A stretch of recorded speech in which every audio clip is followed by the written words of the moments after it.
Welcome to শিক্ষাপ্রতি। আজকে আমাদের যে সমস্যাটা নিয়ে আলোচনা করব, এটা সময় ও দূরত্ব বা দূরত্ব গতির একটা সমস্যা, যেখানে বলা হচ্ছে যে যদি একটি মানুষ তার স্বাভাবিক গতির চেয়ে 6 কিলোমিটার প্রতি ঘন্টা বেশি জোরে যায়, তাহলে সে 4 ঘন্টা সময় কম নেয়, এবং সে যদি সেই একই দূরত্ব যেতে 8 ঘন্টা তার গতিবেগ কমিয়ে নেয়, তাহলে তার 10 ঘন্টারও বেশি সময় লাগে। এক্ষেত্রে আমাদেরকে বের করতে হবে যে তার স্বাভাবিক গতি কত ছিল। এক্ষেত্রে একটা সূত্র আমরা ব্যবহার করব, সেটা হলো ডিস্ট্যান্স ইজ ইকুয়াল টু প্রাথমিক গতিবেগ। আমরা প্রাথমিক গতিবেগটাকে ইউ ধরছি, আর অন্তিম গতিবেগটাকে আমরা ভি ধরছি, বাই এই গতিবেগের পার্থক্য গুণ সময়ের পার্থক্য, সেটাকে আমরা ডেল্টা টি লিখছি। দূরত্ব ইজ ইকুয়াল টু প্রাথমিক গতিবেগ ইন্টু অন্তিম গতিবেগ বাই গতিবেগের পার্থক্য ইন্টু সময়ের পার্থক্য। আমরা ধরে নেব যে দূরত্ব ইজ ইকুয়াল টু এস, তাহলে এস ইন্টু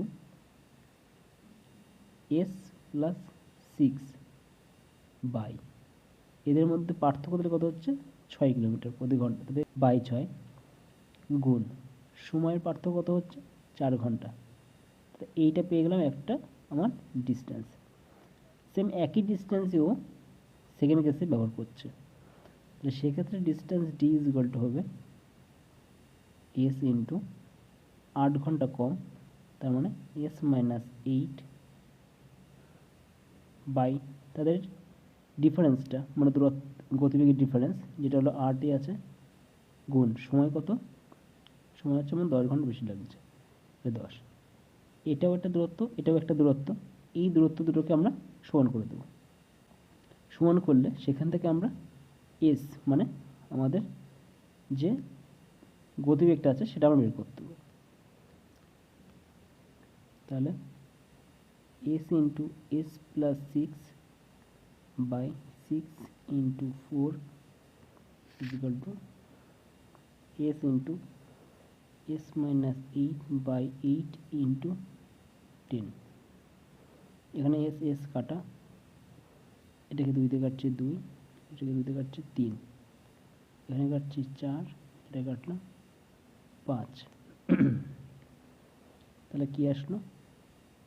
আচ্ছা, এবার এই 4 দিয়ে এই 2টাকে গুণ করব, তাহলে 8 এস প্লাস 6 ইকুয়ালস টু এই 3 দিয়ে এই 5টাকে গুণ করব, 15 এস মাইনাস 8 আসলো 8s plus 48 is equal two 15s minus 120। তাহলে এবার এক পাশে নিয়ে আসলে 15s minus 8s is equal two 48 plus 120। এখান থেকে আসছে 7s ইজ ইকুয়াল টু 168, মানে এস ইজ ইকুয়াল টু আমার 24। ঠিক আছে, তাহলে আমার স্বাভাবিক গতিবেগটা পেয়ে গেলাম আমার 24 কিলোমিটার প্রতি ঘন্টা। এবার আমাকে বের করতে বলেছে যে হাউ মাচ টাইম, মানে সময়টা বের করতে বলেছে। অনেক সময় এই কোশ্চেনটা আসে যে দূরত্বটা কত, যে দূরত্বটা এই ডি এর যে কোনো একটা জায়গায় এস এর মানটা বসিয়ে দিলে আমি দূরত্বটা পেয়ে যাব। আর দূরত্বটাকে মানে ডিটাকে যদি এস দিয়ে ডিভাইড করে দিই, তাহলে আমি টাইমটা পাবো। তাহলে আমাকে এখানে টাইমটা বের করতে বলেছে, তাহলে আমি ফার্স্টে ডিটা বের করব, তারপর ডিটাকে এস দিয়ে ডিভাইড করব। তাহলে আমার ডি বেরোচ্ছে, আমি ফার্স্টের ইকুয়েশনটা বসাচ্ছি। তাহলে এস বেরিয়েছিল 24 ইন্টু 24 প্লাস 6 ইন্টু 4 বাই 6।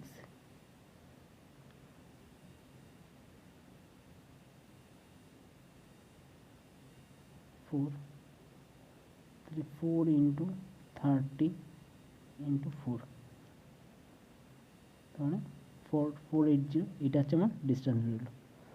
এবার আমাকে যদি স্পিডটা বের করতে হয়, তাহলে আমি এই ডিটাকে ডিভাইড করব এস দিয়ে,